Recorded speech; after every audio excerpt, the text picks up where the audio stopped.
Merci, Monsieur le Président, Madame la Ministre, Monsieur le rapporteur, Mesdames et Messieurs les députés, mes chers collègues, nous y voilà. La France va inscrire dans sa loi le père facultatif et permettre la venue au monde d'enfants sans père. Mais qui êtes-vous pour vous permettre une telle mutilation? Est-ce à dire qu'un père est inutile? Assumez de dire qu'un père n'est pas nécessaire. Assumez de dire que vous ne devez rien à vos pères. C'est précisément cette société-là que je ne veux pas. Celle qui dit qu'elle se fait toute seule. Celle qui dit que l'autre n'est pas nécessaire. Alors pour moi, voyez-vous, il n'y a pas plus grand que l'homme. Et vous le piétinez, vous le réduisez à rien, à ses gamètes, à 1/60 millième de millimètre. Un donneur, vous appelez ça. Mais Madame la Ministre, ça c'est un homme, Madame la Ministre.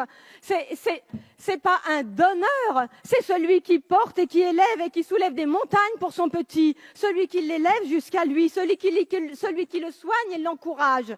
Celui qui le rassure et le grandit, qui l'écoute et l'accompagne. Mais n'avez-vous donc jamais eu de père pour que vous ne sachiez pas à quel point on ne se passe pas d'un père? C'est souffrance contre souffrance, Madame la Ministre. Il ne faudra pas dire « cette France-là a été humiliée ». Vous avez choisi d'en apaiser une en jetant de l'acide sur l'autre. C'est souffrance contre souffrance, je vous l'assure. Bien sûr, une mère peut faire ça. Évidemment qu'une mère peut tout faire. Et alors? Faut-il donc séparer et supprimer les pères? C'est ce que vous faites, Madame la Ministre. C'est ce que vous faites, Mesdames et Messieurs les députés. Et j'espère que vous aurez conscience de la société d'élimination que vous créez. J'idéalise les pères, me dit-on. Mais n'idéalisez-vous pas les mères? 30% des maltraitances sont dues aux mères. Nous devons légiférer pour un corps social.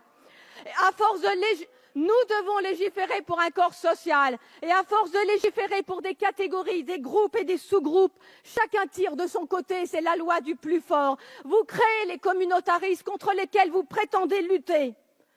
L'enfant est le témoin privilégié de la force de l'homme et lorsque l'homme devient père, cette force se transforme en service au plus petit. Lui seul peut apprendre ça à l'enfant et conjure ainsi la loi du plus fort. Et vous choisissez de faire sans eux, de ne prendre d'eux que ce qui vous intéresse, leurs gamètes, et de jeter le reste. Mais l'homme est un tout, Madame la Ministre. On ne prend pas que ses gamètes et jeter le reste. Il n'y a pas plus noble que l'homme, et seul l'homme nous montre que servir est l'acte le plus noble qu'un être humain puisse accomplir. Votre loi, Madame la Ministre, est criminelle. C'est souffrance contre souffrance. Il ne faudra pas dire cette France-là a été humiliée. Votre loi, c'est s'offrir un être humain. On ne s'offre pas un être humain, Madame la Ministre. Un être humain n'est ni un objet, ni un projet, ni une promesse de campagne. Votre loi, loin d'abolir les inégalités, votre loi les aggrave.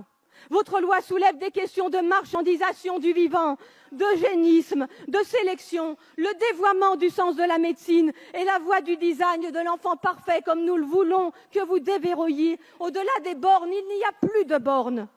Ce n'est pas le droit qui refuse un enfant à ces femmes, c'est la biologie. Il n'y a ni discrimination, ni inégalité, et vous le savez très bien. L'affirmer à longueur de médias, c'est mentir et manipuler l'opinion. La liberté si fièrement revendiquée n'est qu'une liberté de consommateur.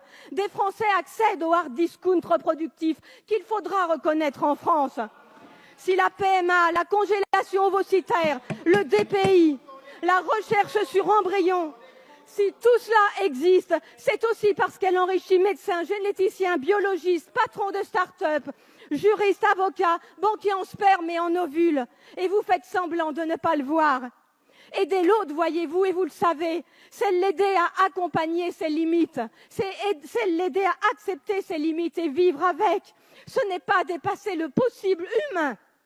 On ne peut décemment pas destituer la figure paternelle au motif que des nouvelles familles apparaissent. Produire des enfants sans père est une atteinte aux droits de l'enfant. Donner à des enfants des parents toujours plus vieux n'est pas un progrès social. Donner une mère seule pour famille n'est pas un progrès social. C'est antinomique avec votre plan pauvreté, antinomique avec vos politiques d'aide à la famille. Et vous le savez très bien, comme vous savez que ce qui est vrai aujourd'hui n'est pas vrai demain, comme l'amour ou l'intention. Vous savez tout cela, mais vous cédez à la société gouvernée par ses seuls désirs. Vous cédez à la société gouvernée par zéro frustration et vous cédez à cette conquête de droit à l'infini, comme si la liberté s'y trouvait, quelle leurre. Vos arguments nient le bon sens. Au nom de tous les enfants qui ont manqué de père. Je suis obligé de couper le micro. Je vous en prie. Je vous remercie. Je suis obligé de contraindre le temps de parole. Je vous en prie, s'il vous plaît, Madame Thiel. Je vous remercie.